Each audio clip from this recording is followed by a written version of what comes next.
Premier Smith is doing what Albertans want their premier to do. Look, every chance Albertans have got to vote, it has been to vote against the carbon tax. It is to stop being treated like the cash cow of Confederation. And look, the Trudeau government carbon tax is all economic pain without the environmental gain, and it is doing real harm to many Alberta families. Let me just give you some numbers here on the actual costs. This year alone, even after the rebates, the carbon tax will cost the average Alberta household $671.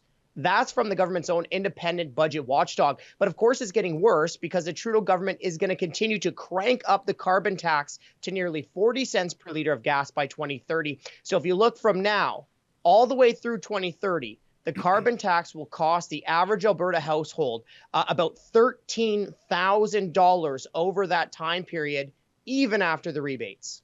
You know, this is very important, Franco, because I know these checks are going out with the carbon tax rebate, and maybe Canadians who aren't so in tune with what's going on are probably like, oh, isn't that nice? I've got this nice little gift. We can, pay down a credit card bill or something like that.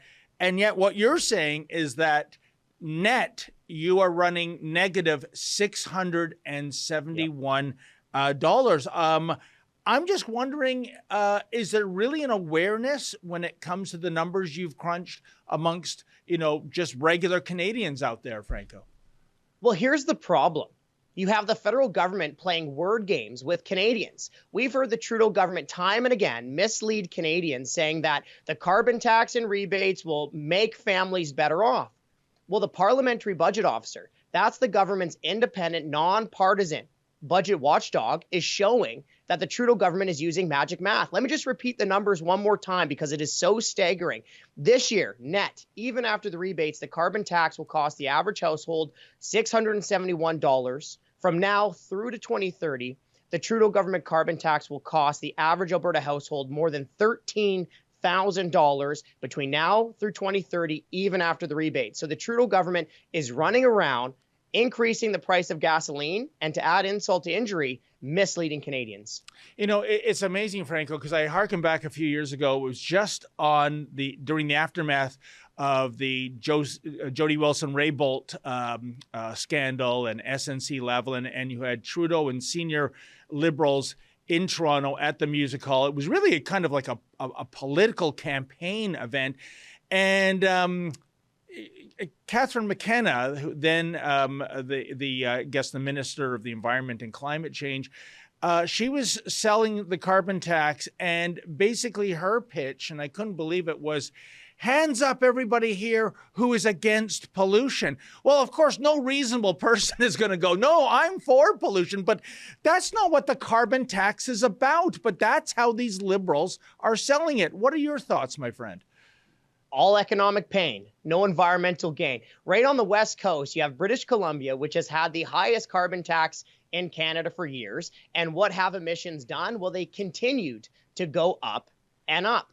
I mean, look, I think everyone wants to have a great environment, but what the carbon tax is doing is punishing you for fueling up your car on the way to work. It's punishing you for heating your home during the cold winter months that all Albertans and all Canadians experience. And look, even if you look around the globe, Canada makes up such a small percentage of global emissions. So even if the Trudeau government brought all of our industries to a screeching halt, which sometimes it seems like that's what the government is trying to do during some days. Well, even if it did that, it still wouldn't do anything or do much for the global environment. Now, what we have seen is the Trudeau government continue to raise the carbon tax 3 times since the beginning of COVID-19, all while many other countries have cut gas taxes.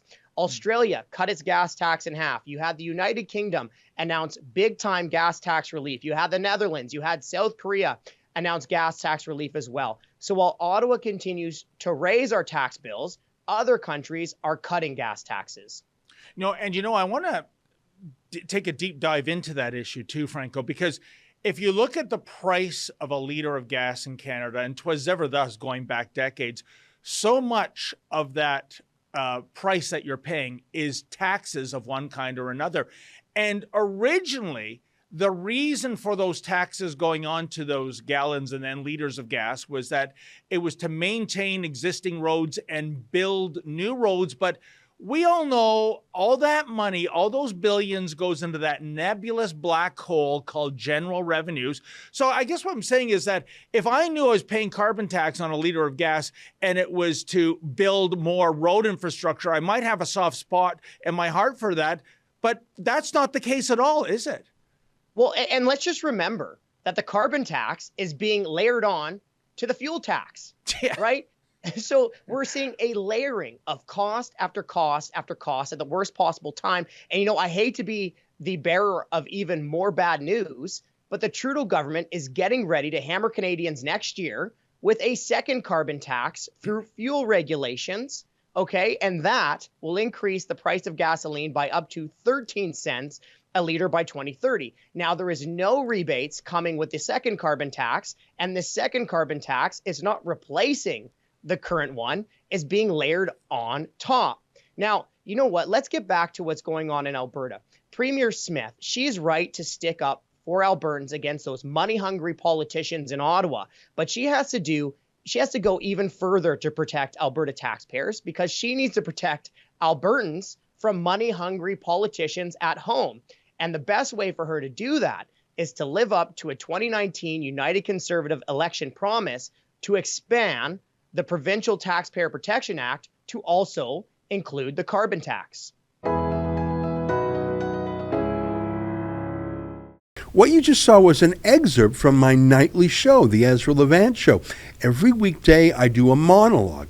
Usually it's about half an hour.